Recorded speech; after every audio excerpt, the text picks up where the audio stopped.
Google যে তথ্য তোমার থেকেও বেশি জানে তোমাকে নিয়ে। তুমি জানো তুমি কি সার্চ করো, কিন্তু গুগল জানে কি সার্চ করতে যাচ্ছ তার আগেই। হ্যাঁ, গুগল তোমাকে নিয়ে এমন কিছু জানে যা তুমি নিজেও জানো না। তুমি হয়তো ভাবছ গুগল শুধু তোমার সার্চ হিস্ট্রি জানে, কিন্তু সত্যি হলো গুগল তোমার সম্পর্কে 100+ ধরনের তথ্য সংগ্রহ করে। যেমন তোমার বয়স, লিঙ্গ, কোথায় থাকো, কখন বের হও, কত দূর হাঁটো, রাতে কখন ঘুমাও, সকালে কখন ফোন আনলক করো, সব।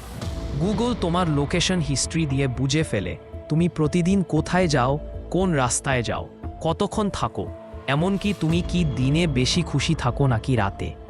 এমনকি গুগল প্রেডিক্ট করে তুমি কোন ভিডিও দেখবে, কোন পণ্য কিনবে, কোন জায়গায় ভ্রমণে যাবে, আর ভবিষ্যতে কি নিয়ে চিন্তায় পড়বে। সবচেয়ে ভয়ঙ্কর ব্যাপার, গুগল তোমার ভয়, পছন্দ, অভ্যাস, রাগ, স্ট্রেস সবই বিশ্লেষণ করে। মানে Google knows you better than you know yourself.